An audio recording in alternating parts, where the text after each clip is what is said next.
Hello everybody, Rogue Fox here, and welcome back to another Minecraft Bedrock Edition Redstone tutorial. Today, I'll show you how to make a fully automatic mushroom farm for your survival world or realm.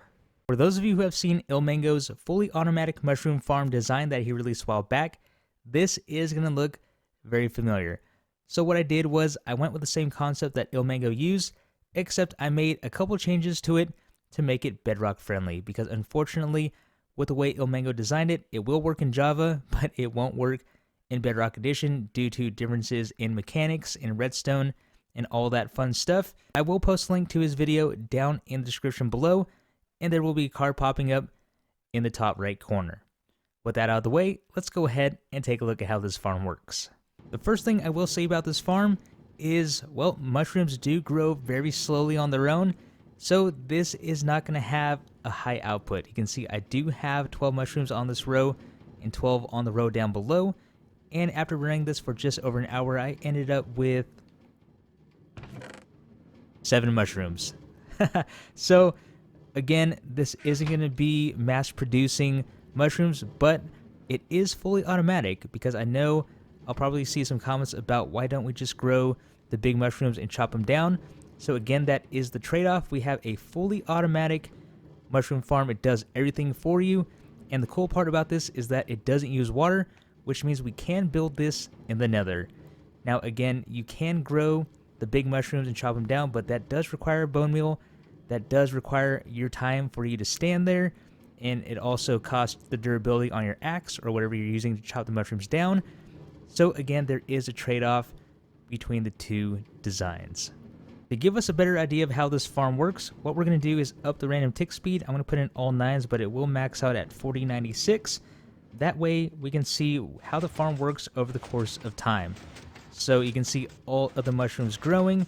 The piston is going to retract the puzzle, which is going to break the mushroom. And all of those will be collected by the hopper minecart down below and go down to our collection system. Now, for those wondering why I have a track down below, this is why. So again, the mushrooms are growing very fast. So in real time, it's not going to happen like this. It's not going to get all backed up. But you can definitely see that there is a possibility for mushrooms to go down below. And like I said, after an hour, I ended up with 7. So even if one mushroom goes down below, that is a huge loss. So what I did was I set out to make this a lossless farm. And by adding that track down below, I was able to accomplish that. So what we have here is a lossless automatic mushroom farm. With that, let's go ahead and look at how to build it. For today's tutorial, we are going to do things a bit differently than what we normally do. So at this point, I would tell you that you would need a 5x14 area to build this, and then I would show you the supplies.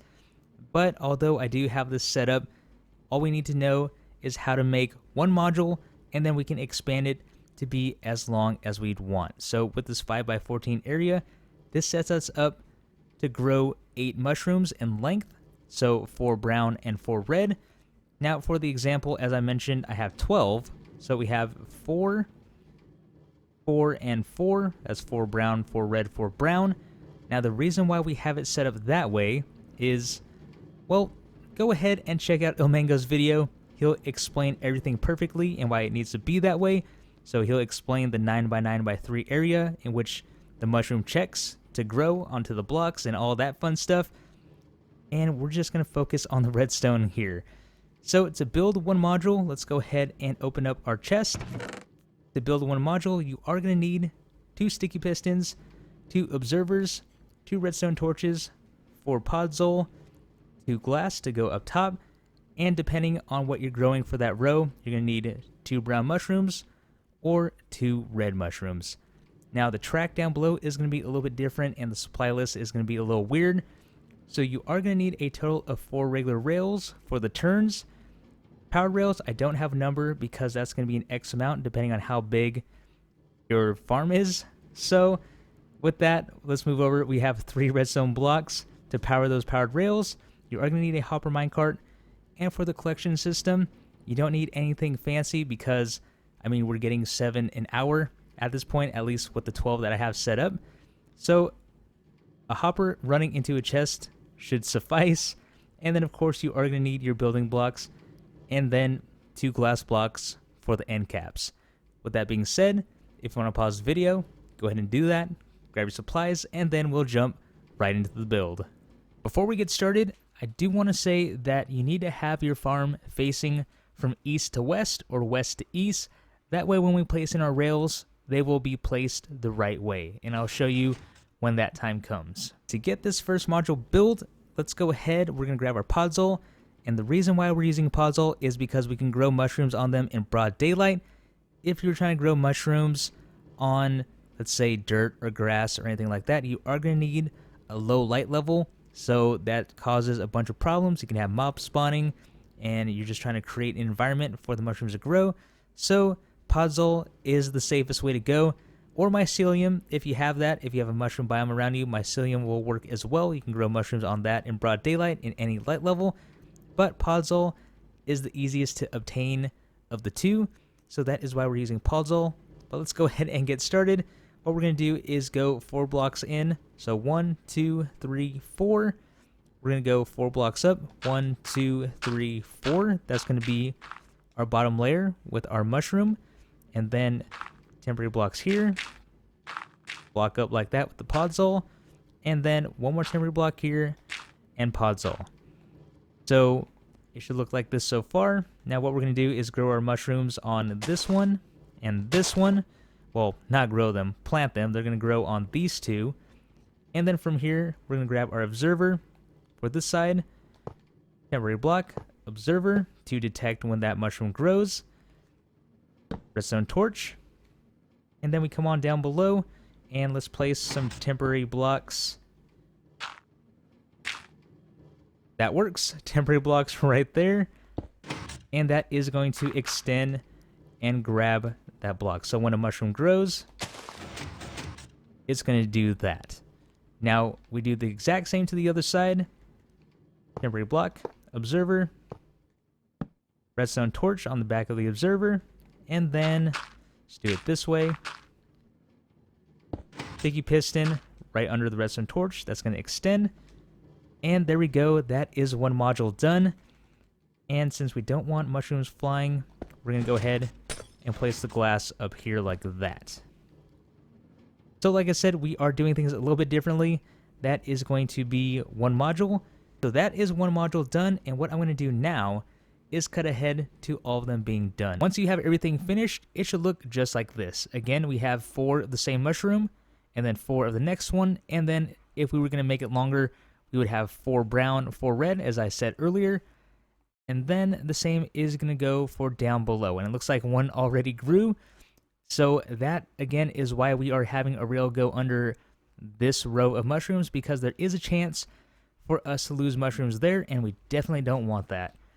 So with that out of the way, let's go ahead and place in the collection system. For the collection system, what we want to do is go down to our bottom block here with our bottom mushrooms. Come on down below, place a temporary block there, and let's come out 1, 2, 3 blocks like this. We can remove these, and then place a block on both sides of that center block. Now go ahead and pick a side, and what we're going to do is run this all the way under our farm to the other end. And once you get to the other end of your farm, again, we want to come out 1, 2, 3 blocks like that, a block over, and 1 more there. Now before we do this side, let's go ahead from the center block, come on down below, place a temporary block right here, block there, and run it all the way across. And again, as I mentioned earlier, you do want to follow your x-axis so you can see this is going up and down in the top left. Again, east to west, and I'm going to show you why right now, because once we start placing down powered rails, so on the ends, we want, see, how are we going to do this? We're going to have the rail come out this way. So we want it to turn there, so let's go ahead and place rails here. Let's grab our powered rails and place them down like so. So right now it's good. And it's going to come back that way. And then we want the collection system to be over here. And then once we get back to this side, let's place down powered rails. You can see everything is fine because we are going east to west. Now, let's say we want to go this way, north to south, and I want to show you why we don't want to do that. So if we place down powered rails like this, they're going to connect, even if we did have a block above it. So they're still connecting, and again, that is why we want to go east to west with this, just like what we're doing. So again, if we do it like that. So there we go. I just wanted to demonstrate that real quick because I'm sure someone may accidentally put it the wrong way and run into this issue. So if you do, that is why it's doing that. That's because you went north to south. Again, we want to go east to west. Now to finish it off, let's go ahead and bring this all the way back with blocks. And we want to start here, so block up, powered rails. Now for your redstone block, and I probably should have done this before I finished the bottom row. So wherever it is, kind of find a center point of your rails, and we're going to place in our redstone blocks. So let's go ahead and do that. All those are going to power. Redstone block here. You can see all those turn on. There we go, and then the same to the other side. So kind of find the center point. And if you need more redstone blocks, let's say it's a bigger farm and it goes down and you realize you run out of power, just throw down another redstone block and then continue your line, and you should be all good. Now for the collection system, we don't need anything fancy because the farm is going to go pretty slow. So let's go ahead and just place it right here. So let's say chest. Crouch place hopper into the top. We want to run our rail over the top. And then we do want it to go back and forth, so give it one more block and then up, just like that. And then place it on your hopper minecart and send it on its way. And there we go. So it's going to go back and forth, and whenever anything is ready to be collected, it'll go and drop items off like that. And believe it or not, your fully automatic mushroom farm is all ready to go. We have the farm in place, we have our collection system down below. That is everything that we need. I know it's a very simple farm, but there is a lot of explanation that needed to go behind it because of how different mechanics are in Bedrock from Java. And again, for the full detail on how mushrooms grow, do check out ilmango's video. He'll explain everything. It'll make a lot more sense. Again, I just wanted to show you the redstone for the farm, so you can go into the Nether or in the overworld to build your mushroom farm. With that being said, everyone, this is going to be the end of today's redstone tutorial. I really hope you guys enjoyed. This has been Rogue Fox, and I will see you later.